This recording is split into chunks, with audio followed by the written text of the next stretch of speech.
The Iron Dome is an air defense system. It is designed to blow threats out of the sky before they even hit the ground. So here's how it works. Step 1 is detection.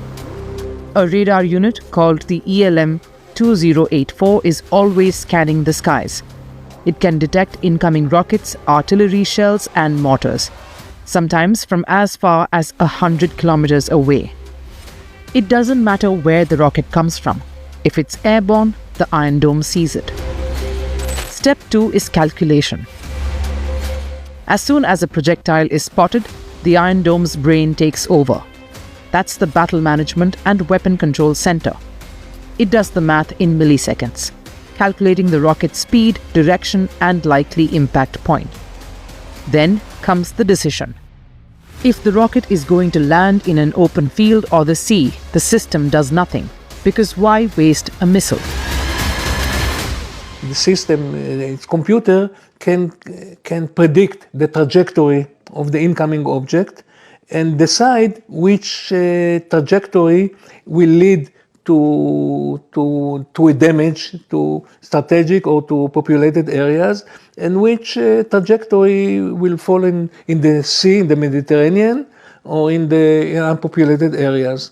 And this is how it works. So this saves a lot of money because the system is very expensive.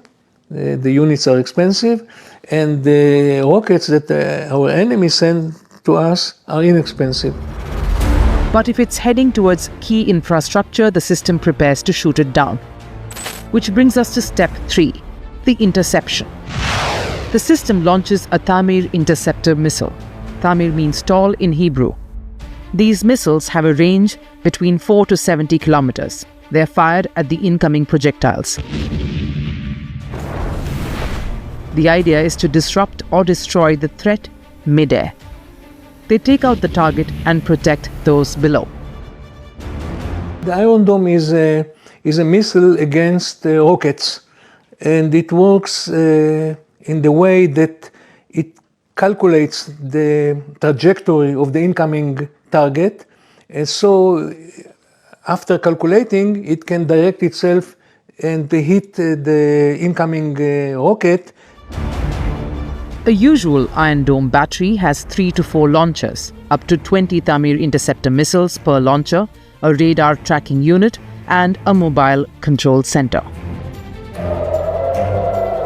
Put it all together and one battery can defend an area of up to 150 square kilometers. That's an entire city shielded.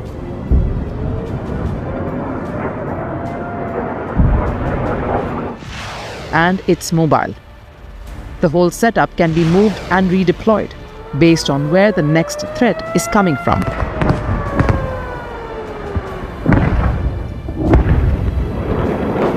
So is the Iron Dome effective? Well, yes, the Iron Dome has a 90% success rate.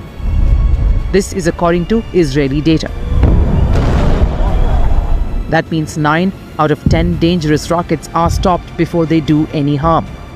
It's especially useful against short-range rockets, the kind fired by Hamas or Hezbollah in large numbers.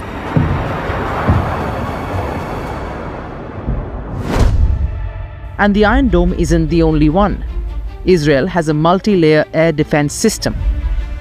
First is obviously the Iron Dome. It shoots down rockets and small projectiles. Its range is 4 to 70 kilometers. The second layer is David's Sling. It can take out long-range rockets and cruise missiles. The range is up to 300 kilometers. And finally, you have the Arrow system, Arrow 1 and 2. These take out medium and long-range ballistic missiles. And the range, up to 2,400 kilometers. When you have more difficult targets, you hear about ground-to-ground missiles being fired from Lebanon. They are usually engaged by David's Sling, which is very, very effective. It's a big Iron Dome, much bigger than Iron Dome. But here's the catch. The Iron Dome or the others is not invincible. If an enemy fires too many rockets at once from multiple directions, the Iron Dome can get overwhelmed. That's called a saturation attack, and it's one of the few ways to beat the system. That's what Iran's recent attacks did. Tehran fired hundreds of ballistic missiles. Most of them were intercepted, but some evaded the Iron Dome, instead striking Israeli cities and buildings. On June 16, the IDF issued a statement on this. It said only 5 to 10% of the missiles are breaching the air defenses, impacting Israel. Also, there is the cost of the Iron Dome. Every Tamir interceptor missile costs around $50,000. A full Iron Dome battery costs over $100 million. That means Israel is spending thousands of dollars to shoot down these relatively cheap rockets